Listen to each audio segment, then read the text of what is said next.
switched off.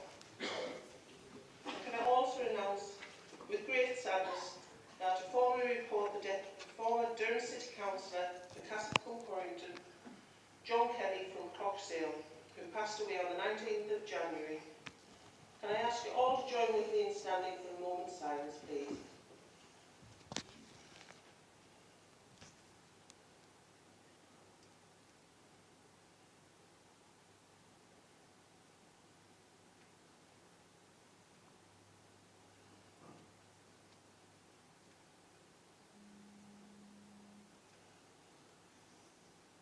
Thank you very much for that.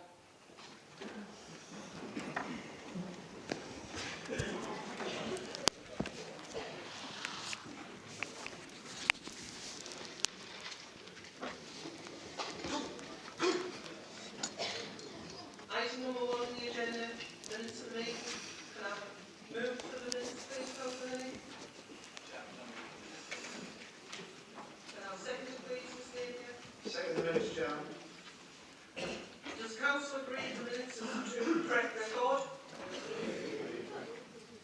Item number 2, declarations of interest. Are there any declarations of interest in relation to any items of business on the agenda? Thank you for that. Item number 3, Chairman's announcements. Proceedings relating to the budgetary items.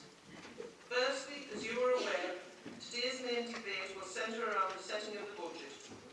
As in previous years, I therefore propose that under Rule 13.4 of the Council's Rules of Procedure, I intend to use my discretion and allow group leaders more than the allotted 5 minutes when discussing the budget.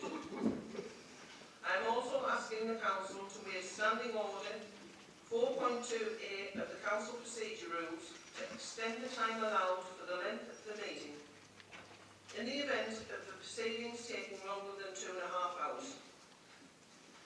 Can I ask the Council to agree both these courses of action? Next, it gives me great pleasure to announce the receipt of 2 awards. The Social Value Leadership Award was received from Council Initiative designed to support the local economy in County Durham.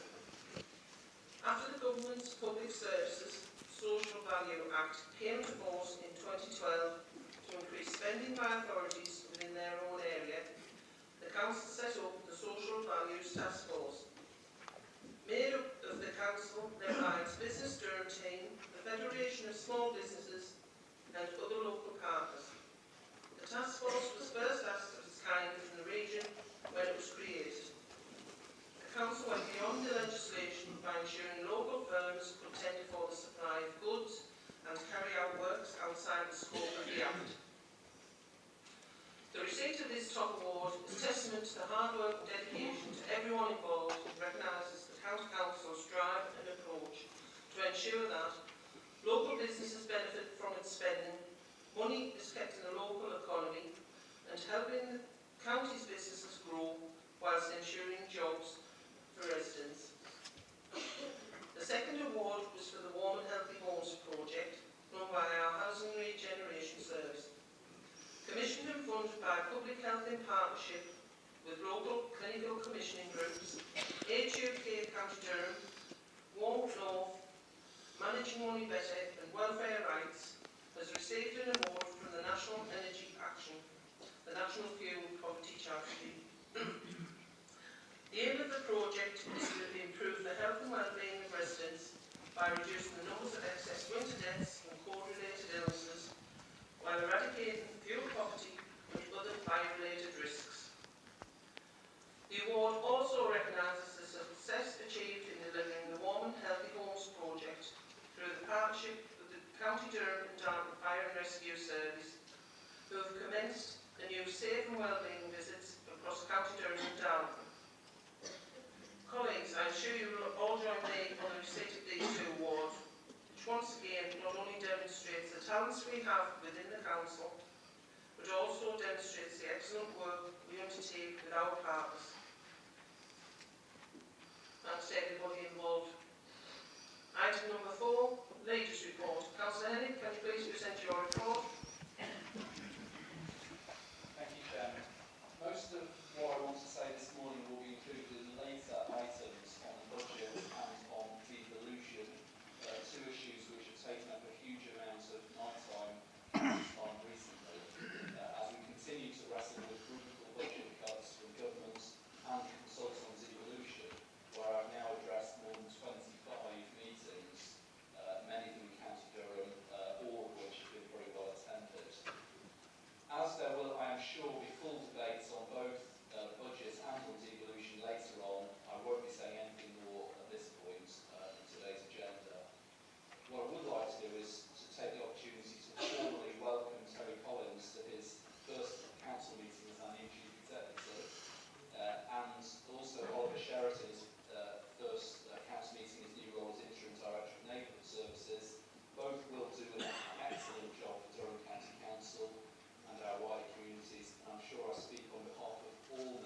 to note the League's report.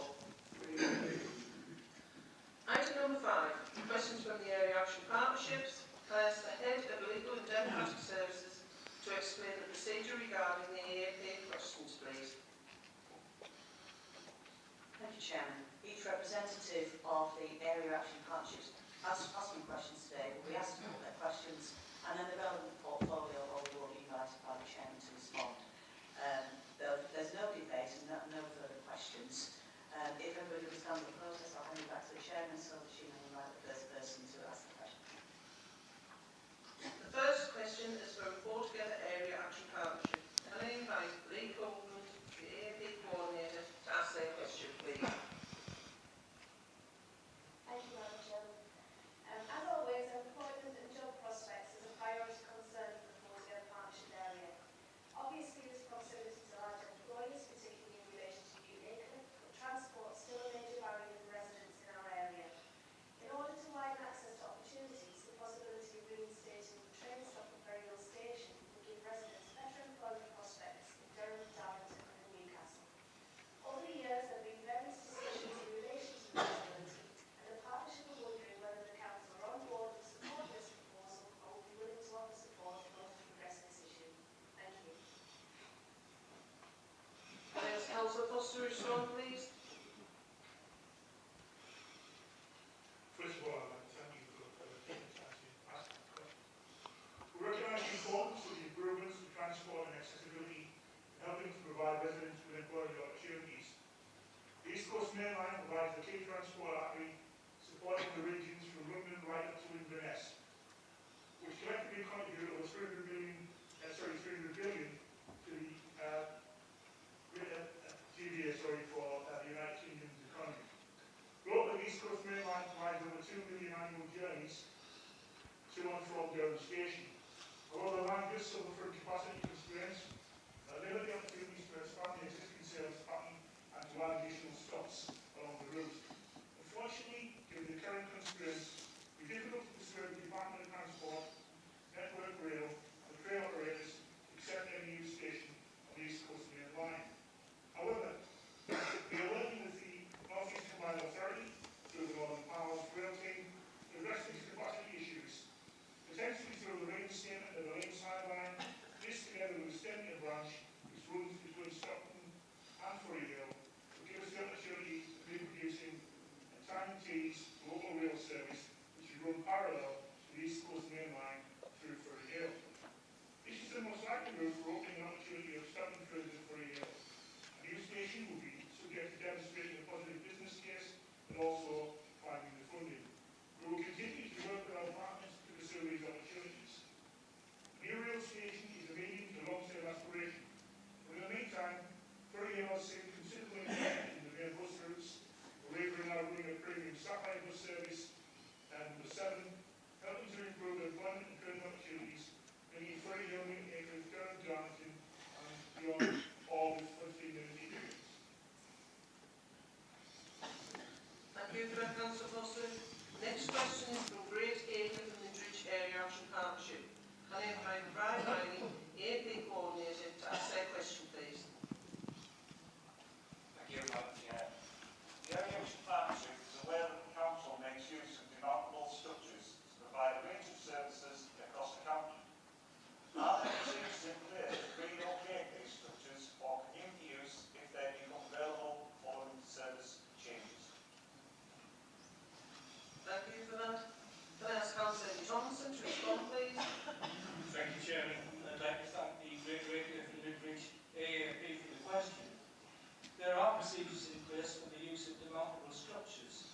They rarely do become available, but when they do, they're usually disposed of in accordance with the process for any other asset disposal.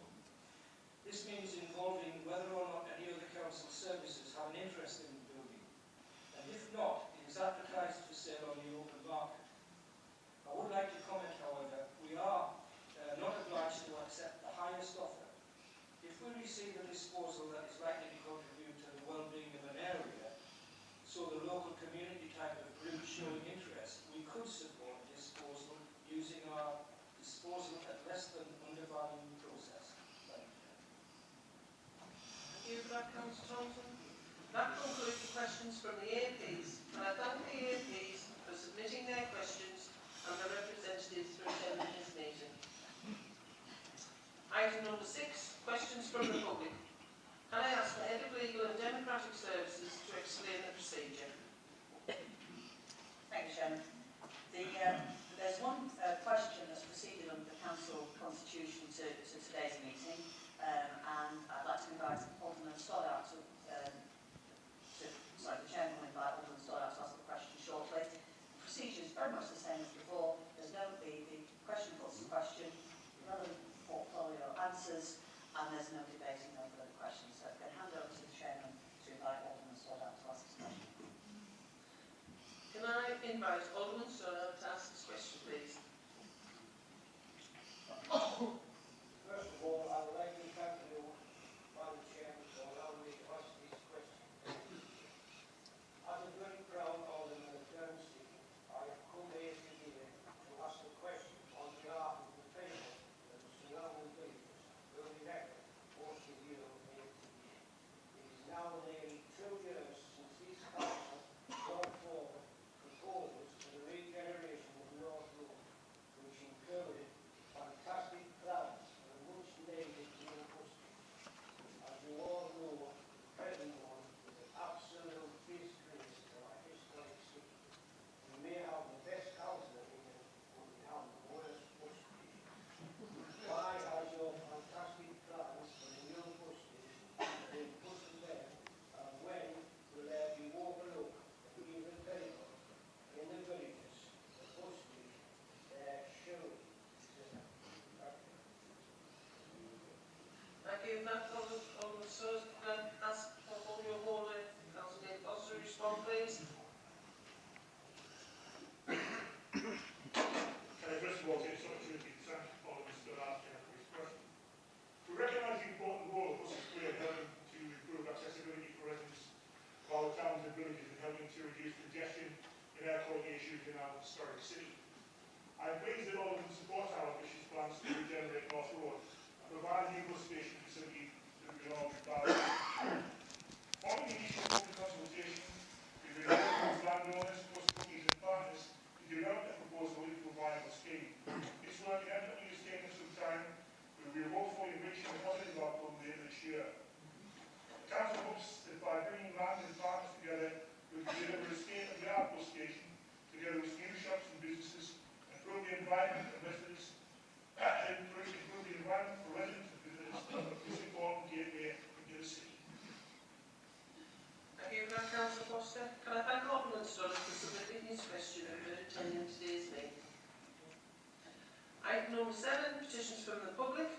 No petitions have been received. Item number 8, report from Cabinet. Councillor Heather, can you please present the report? Thank you, Chair. I hereby table a report from the Cabinet detailing items discussed at its meetings on the 13th of January and the 10th of February. They include 2 items which obviously appear on today's council papers as well, the medium-term financial plan and the North East Combined Authority devolution deal, and other items unfortunately impacted by the ongoing need to reduce our budgets given the huge level of government cuts we continue to face. The items are all summarised on pages 10 to 21 of the papers in front of members this morning, and I table the report. Thank you. Thank you for that, Councillor. No questions have been submitted in advance. Do any members have any questions on the report? Can I ask Council to note the report? Item number 9. The budget for 2016-17, report under section 25 of the Local Government Act 2003. And I ask the Corporate Director of Resources to present the report.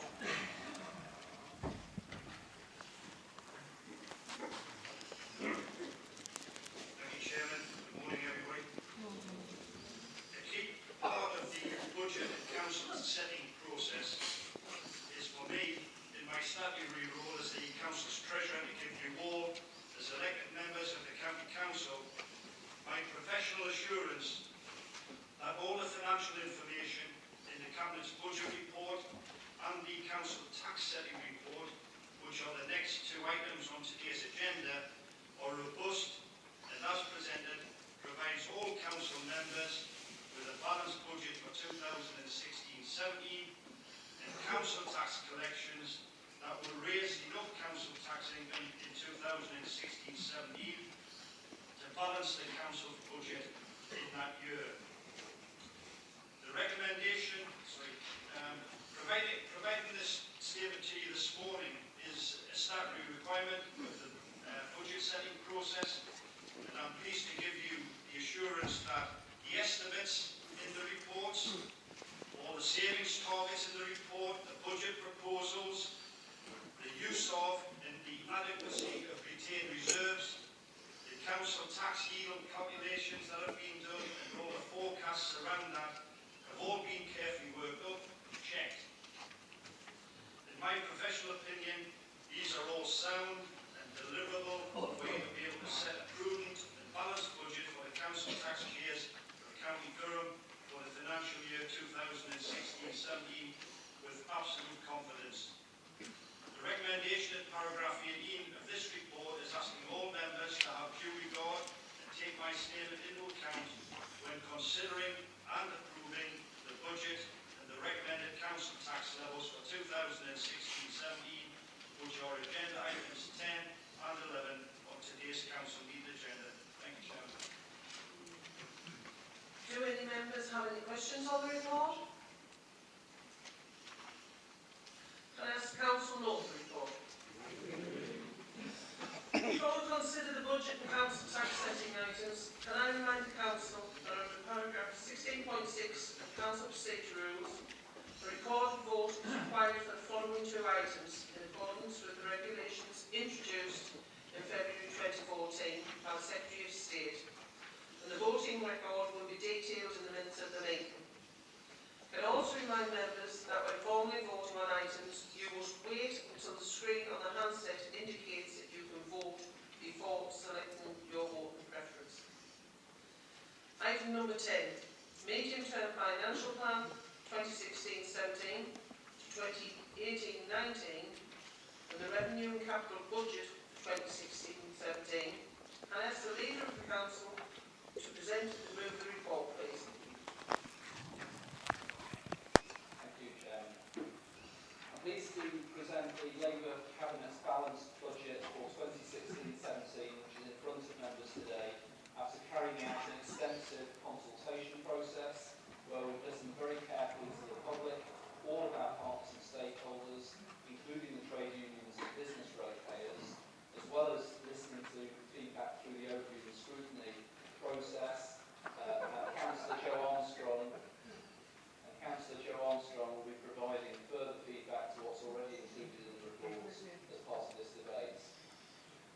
Chairman, this is a Labour budget that continues to protect frontline services as best we can in this 7th year of enforced austerity, where we've had to make £153 million of unprecedented cuts since 2011, and we now need to deliver further cuts of £37 million in services in this coming financial year in order to bring our budget into balance. Our medium-term financial plan forecasts for the following 3 years, which are also included in the report 17-18 to 19-20, shows how we need to make further savings of at least £67 million across the next 3-year period.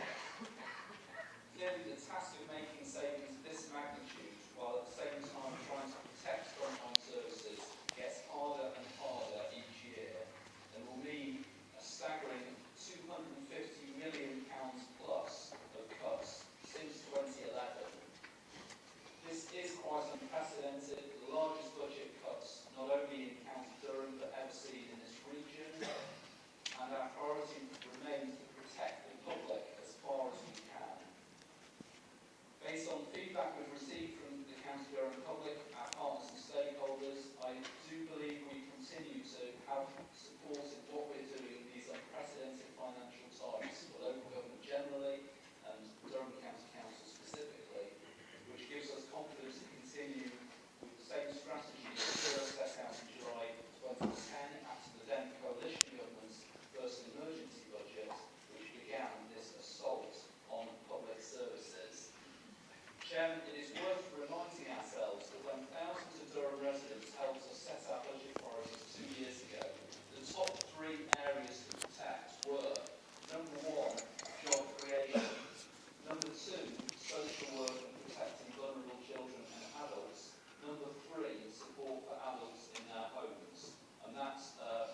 final settlements. Our final settlement figure was pretty much in line with the provisional settlement, which has meant that our budget position in 2016-17 is very similar to the last report that went to Cabinet in January in terms of impact on savings targets. Cabinet is therefore recommending to full council today a balanced net revenue budget for 2016-17 of £401.5 million. This has ended up being an overall reduction in our resource base of just under 11 million compared to last year, which includes a cut in revenue support grant funding of 23 million and a cut in public health grant of more than 4 million. The budget has also been able to absorb 26 million of budget pressures, including pay and price inflation costs associated with the government's national living wage and the impact on our third-party contracts. Our forecasted savings target has reduced compared to the January Cabinet report by 20 million across the 4-year medium-term financial period, and this is for 2 reasons. First, on top of the Council's planned 1.99% council tax increase, the Cabinet feels, like most councils, we have no alternative but to unfortunately accept the government's additional tax raising powers by charging an extra 2% social care precept on council taxpayers, the so-called Osborne tax. This will raise an extra £3.5 million in 2016-17 and 15 million in total across the 4 years to alleviate some of the exceptional pressures we're facing with increasing adult social care demands and costs on our services. This decision has not been taken lightly and only after very careful consideration. We know household budgets are tight for council taxpayers, but we've listened very carefully to the feedback from our public consultation, and this council tax increase will cost 34 pence a week for the majority of council taxpayers who live in the lowest value property band A, for the Durham County Council council tax increase, and another 34 pence a week for the social care precept or Osborne tax. The second reason for the reduction in required savings applying to later years will be the 23 million of better care fund income received from 2017-18. Although it should be pointed out this income has been part funded from a cut in new homes bonus funding, which will cost us 6 million. So the net benefit for Durham is actually 17 million across the 3-year period. With regard to the use of reserves, as we've always said in our budget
funding for 16-17 through the dedicated schools grants and how this has been allocated across all of our schools. The Council's recommended prudential payment sets out our strategy and criteria which must be met before any investments and borrowing decisions are taken. Having said all that, Chairman, in summary, in the teeth of huge government cuts, the Cabinet's budget that we present to full Council today provides a well thought out, sensible and prudent budget for 2016-17 that every member in this chamber should be very proud of and should support. It is a budget that, despite a further 37 million of enforced savings, remains aligned to our priorities. A budget that protects frontline services as best we can by taking as many savings as we can from management, support services and efficiencies, in line with the strategy that we set out in 2010-11.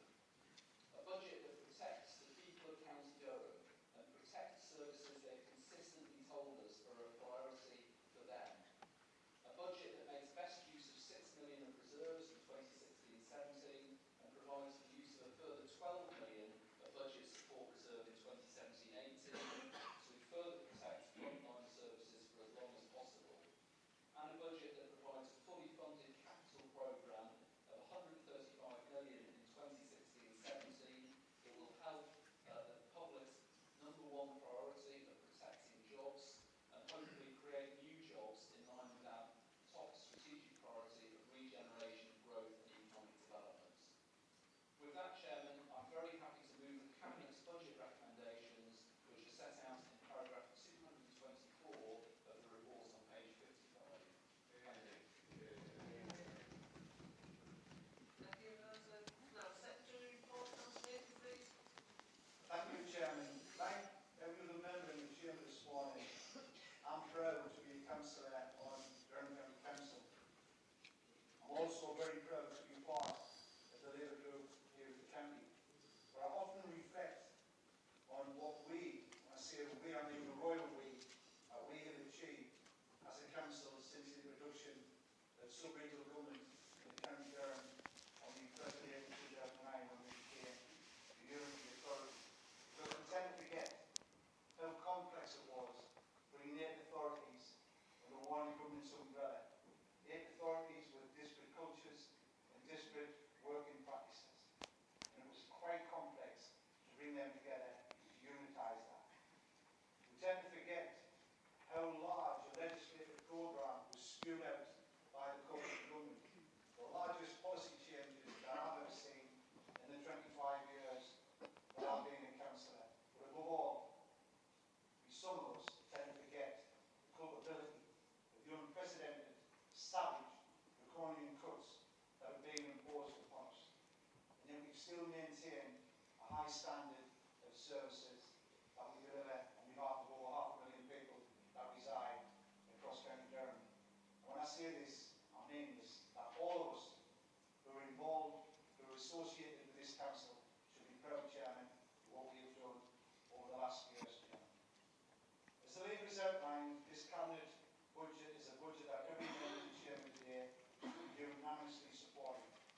It is a budget that has been very carefully planned and worked up after listening to the views of the public and all our stakeholders. The budget is balanced, but relying on the delivery of a further massive £37 million of savings on top of the £153 million that we have already had to deliver since this government came to power in 2010. This is the highest savings target we have faced since the first year of austerity in 2011-12, when we took the bold decision to front-load a medium-term financial plan 1 savings, as it was then, bearing in mind we're now working on MTFP 7, where we delivered £66 million worth of savings in that first year of austerity, which was more than all of the previous 7 district councils' revenue budgets put together at that time. I make no apologies for sounding like a broken record, Chairman, but these really are unprecedented times for local government and definitely unprecedented times for County Durham. We are dealing with ongoing government funding cuts that we know now will last up to 2020 based on the Chancellor's own forecasts. And yes, the funding formula for distribution remains absolutely unfair. Now, the current system is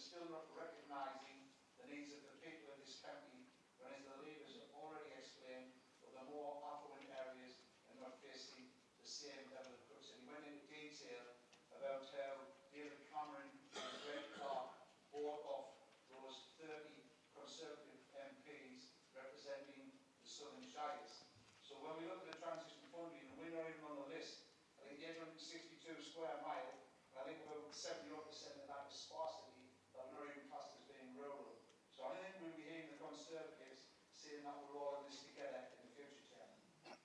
Having said that, Chairman, we should continue to be positive in moving forward, where our budget strategy and robust financial planning and delivery has got us to a position where we are in a better place than many of the councils. Every member in this chamber should feel a sense of pride where we've been able to protect the vulnerable and needy in the service areas that the leader has already outlined in his speech in relation to welfare assistance and council tax benefits. A sense of pride, Chairman, where through improved financial management we are making the best use of reserves to avoid making further frontline service cuts. A sense of pride where we are proposing a fully funded capital programme of over 135 million in 2016-17 that will help protect jobs and hopefully create more jobs and repeat what the leader said in line with our number one strategic priority, regeneration, growth and economic. A sense of pride where we've also been able to put an additional £1 million into our adult social care services, recognising the needs of people and families needing our support across the county. Unfortunately, Chairman, as the leader has already outlined, our budget will mean 400 more job losses. But even then, we should feel a sense of pride that we are working diligently to help keep compulsory redundancy down to an absolute minimum in this council, whilst maintaining excellent working relationships with our employees and trade unions. With that, Chairman, I'm happy to second the recommendations and would also hope to receive unanimous support from all members in the Chambers. Thank you, Councillor Napier. Before we move progress, we have a number of amendments to consider. Before we do that, can I ask if any member has any questions on the report only?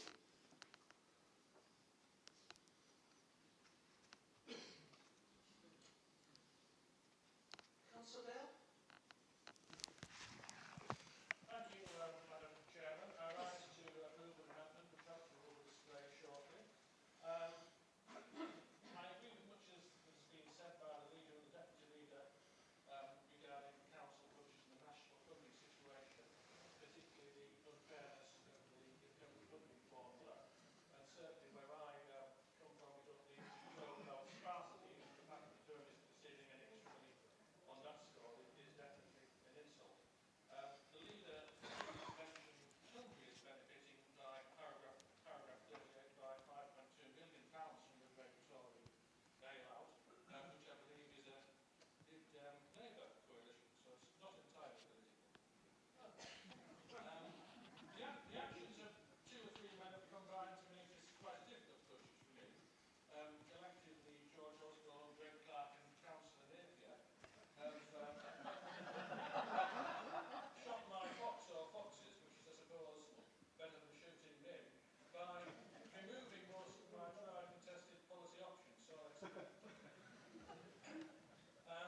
The Conservative and Lib Dems have been reporting since 2012 that back office and support services should be unitised.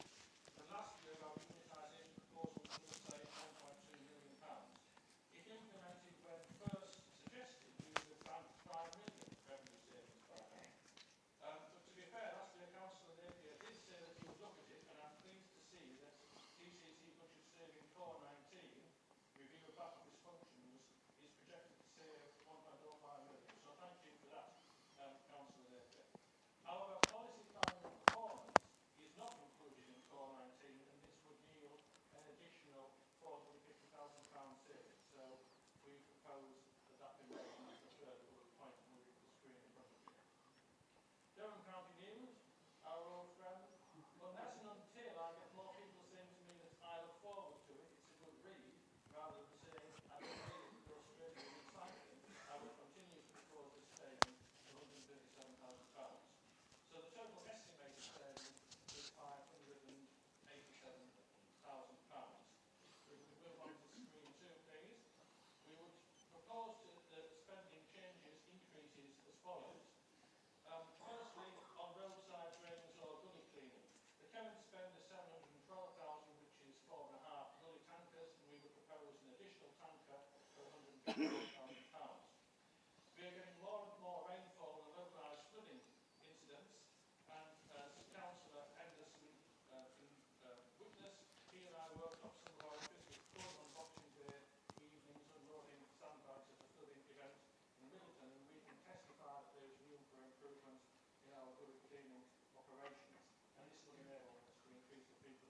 of that claim.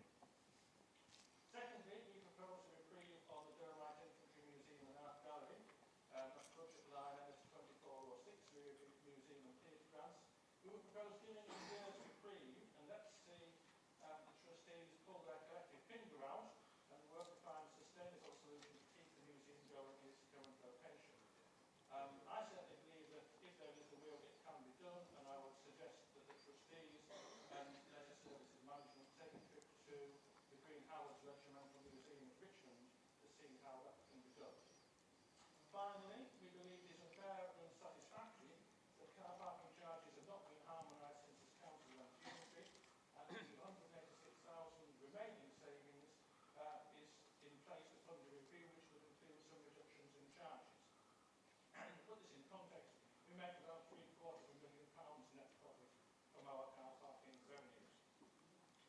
To conclude, I would like to thank all the officers, particularly the head of finance, the director of resources. I think I almost saw a smile on the provision settlement came out, but like the sun in a Teesdale summer, the clouds rapidly came over again. The outlook remains very challenging, but if I refer you to paragraph 4 of item 10, you'll see that we are £20 million better off than we forecast we'd be this time last year. So I ask you to hold that thought, make the choice that you can make, and support the amendment as printed. Thank you. Thank you for that, Councillor Bill. I think we have quite a spousy amendments. Can I bring the Chair of Scrutiny in for a report on scrutiny, please? Councillor Armstrong. Thank you, Chairman. Could I just say before I start, I think that the council should be applauded for saving the DLI connection. The DLI connection is the DLI, not a building. Our scrutiny budget took place over 3 meetings held in September, January, and then most recently last week. This year, we have been hindered by the lateness of the settlement. As we are all aware, this uncertainty continued to such a late stage that the final settlement report was delayed for both Cabinet and scrutiny. Nevertheless, our considerations have been broad-based, ranging from scrutiny of the timetable for the budget process, scrutiny of the development proposals, all the way through to our ongoing quarterly scrutiny of the delivery of budget savings. Members of the committee acknowledge the difficult financial circumstances the council faces with ongoing funding reductions or cuts. On the final settlement phase, my colleagues remain concerned about the fairness. In particular, the level of our overall spending power per dwelling, which showed Durham and less spending power than the England average, and the targeting of additional funding to Shire County councils, which also saw Durham miss out, while the more apples area gained. Members were also concerned about the impact of additional reductions in public health, and that there may be further reductions at the moment movement of funding from north to south. Against this backdrop, my cabinet colleague, let me congratulate on successfully putting together these budget proposals. In terms of the individual savings, the committee would like to see greater detail for consideration by scrutiny, if possible, next year. I am aware that minority parties may come forward with some recommendations of their own, which is their prerogative. Finally, I appreciate the huge amount of effort that has gone in this year, like previous years, in ensuring that we have a set of saving proposals that, if agreed, will give a balanced budget. Chairman, can I thank you for the opportunity to share the scrutiny deal with the council. Thank you. Thank you for that, Councillor Armstrong. Can we go back to Richard? Have you got a second for your amendment, please? I would like to be the second of the man reserve the right to speak after the comment. Thank you for that. Councillor Foster. Thank you, Chair. I rise to oppose the amendment. In doing so, can I thank Richard for the courtesy of at least circulating his amendment so we have a chance to be aware and discuss it before we came to the chamber. This joint amendment raises the funding of the DLI. This is the point of the two key issues with the building itself.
one curly, so I'm just wondering which one I am within that. Chairman, I rise to opposing them. We're all people to the element about further unitisation on planning policy and performance. I remember speaking to this on the boomerang, which has come back here again. It seems that it was only a year ago when I actually spoke on this. I would hope that Councillor Bell can withdraw this element, because he has recognised where we have unitised there is £1 million in the estimates. And what I can say is that as we move forward, everything is up for consideration. I mentioned when I spoke to the report that we are working now on medium-term financial plan 7. Everyone is well aware there's a further £104 million worth of cuts coming our way, so no stone will be left unturned, Chair. So the element on that policy planning performance, everything will be looked at. If Councillor Bell does not withdraw that element, I would urge members to oppose the amendment, Chair.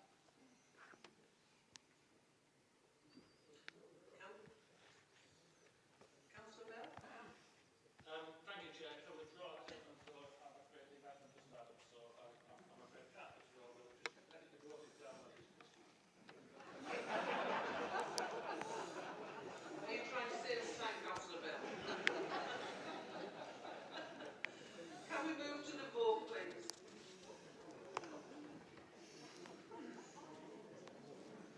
I do apologise, Ms Davis. Councillor Hayes.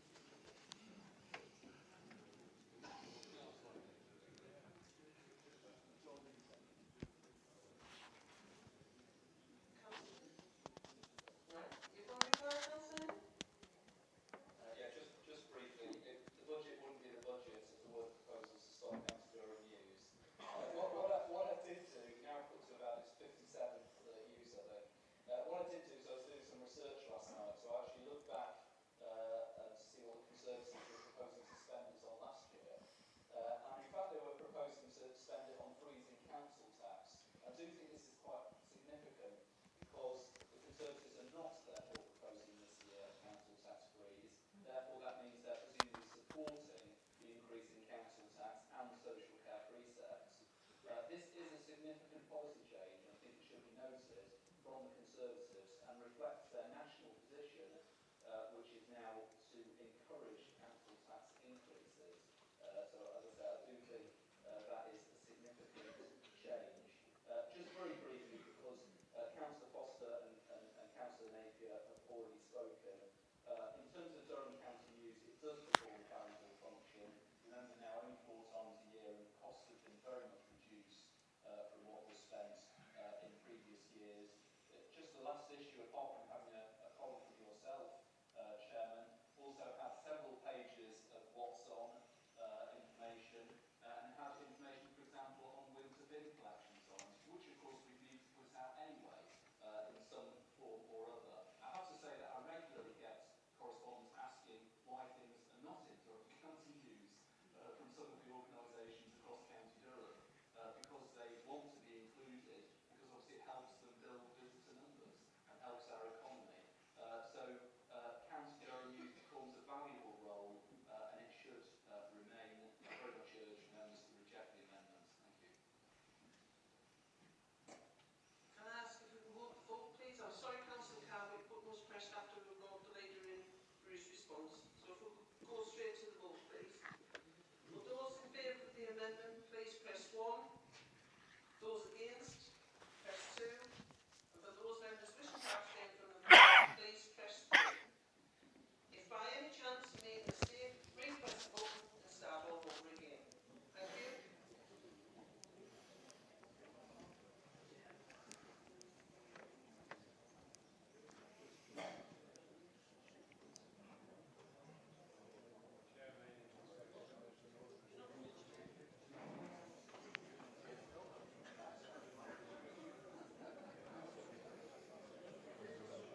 consistent, and it's all about highways, and I would just like to move that the roadside pulling, in order to improve the roads and pathways across the county, an extra £1 million of revenue patching work should be carried out every year to repair and make with the increasing numbers of potholes across the county. Also, in order to reduce the risk of flooding after some of the Tories, which is topical, on recent storms have given us £140,000 in cleaning out gullies on a more regular basis. That's an additional cost of 1.14 million, funded by reducing the corporate risk contingency budget by £500,000, downsizing the corporate policy press office and communications by £500,000, and guess what? Stop publishing it on your news. It makes it. I'm saying this in that I think most people have seen the Inside Out programme the other week. We spent £1 million on legal fees, calling trips and potholes, and I think it is. This isn't political, it's a thing that needs doing, and I'm just asking for the support doing this. Thank you, Councillor Shuttleworth. Have you got a second then?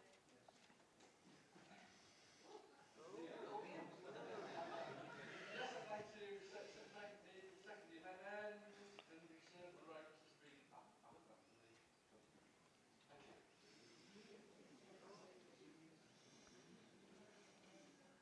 Anybody going to respond?